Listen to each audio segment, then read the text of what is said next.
Frances Fox Piven a year ago. Did you expect to see this? Not right away, I didn't. And when I first went down to Zuccotti Park, it looked kind of small. Didn't look like a great explosive movement. But then again, most movements don't start as great explosions. They start with people here and people there, beginning to name their issues, their grievances, and their hopes. And within a couple of weeks, I was very excited because it's as though you could feel the vibrations in all the people you talk to. Especially I could because I teach and I interact with young people all the time. And I began to feel that finally we had the beginnings of what could become a great movement that could change the United States. And we needed that movement so badly. So that was an interview with Frances Fox Piven. She's talking about the Occupy movement there, and you can really tell her fervent attitude towards the role that social movements can play in terms of disrupting society and making society better and more equitable. And that's something that is throughout her entire academic work and her just overall core philosophy. But first what I want to talk about is her biography. She was born in Queens, New York, to Russian Jewish immigrants. And through her father, she was able to see the plight of the poor and the horrible conditions and exploitation of that era. And so that definitely has, piqued her interest, I think, in terms of the plight of the poor. So she got her bachelor's, her master's, and her PhD from the University of Chicago.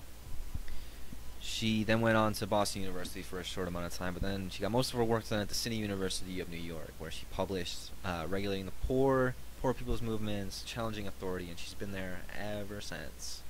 One thing I want to note about her is she was the president of the American Sociological Association from 2006 to 2007. So that's a great accomplishment, because usually applied sociologists are not given that much credibility. They're usually delegitimated.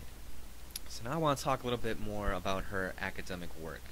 One thing I think we should state right at the start is she is heavily influenced by Marx. She uses this historical materialist approach when she does her analysis.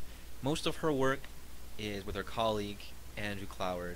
They publish almost all the main works together, and they all have to deal with income inequality and poverty and issues of the poor and how the state and capital are interrelated.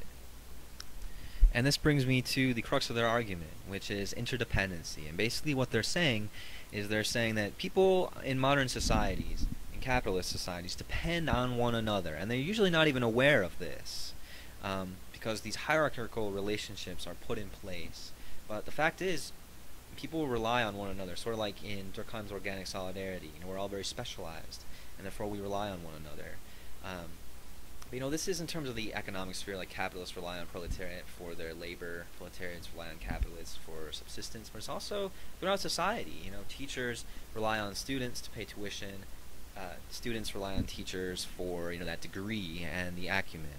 However, people are usually completely unaware of the disruptive power and potential that they have in a system. And so Frances Fox Piven asks, well, why don't people use this more? Why don't people use this, especially if they're poor?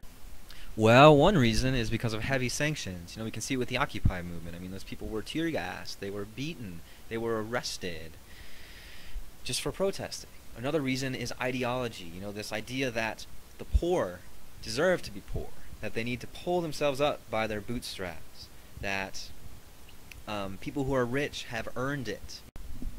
One of their major works was Regulating the Poor, in which they argue that welfare, the war on poverty, the New Deal, these aren't just humanitarian policies. These are responses to disruptive behavior by the unemployed and those who need subsistence. And really what it is just throwing crumbs to the poor in order to make them docile. That's the purpose of public welfare in our society.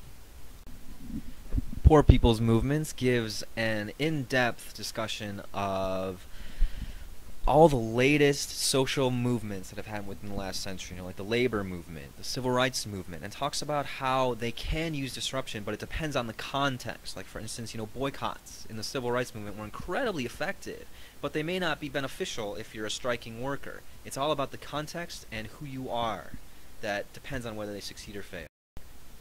Now I want to discuss her activism, and I'm going to break this up into two sections.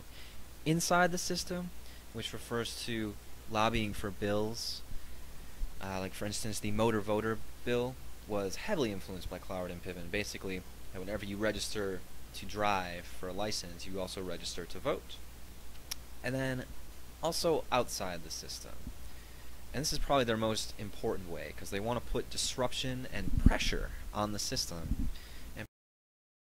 And one of the best examples of that was in a strategy to end poverty, which was in The Nation, basically saying that those who were not on relief but were eligible should join the relief rolls in order to exhaust the system.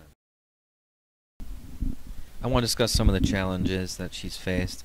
Most of these come from the extreme right, just branding them as dangerous, harmful to Americans. So here is our good old friend Glenn Beck. Let me introduce you to the people who you would say are fundamentally responsible for the unsustainability and possible collapse of our economic system. There are really two people I've been telling you for a while. There they are. Cloward and Piven. Richard Cloward, Francis Fox Piven. They are authors of the Cloward-Piven strategy. So I want to end the video with a couple questions. Francis Fox Piven was very excited about the Occupy movement. What about it now? Where is it headed? And secondly, is it better to change from within the system or outside the system? So what do you guys think?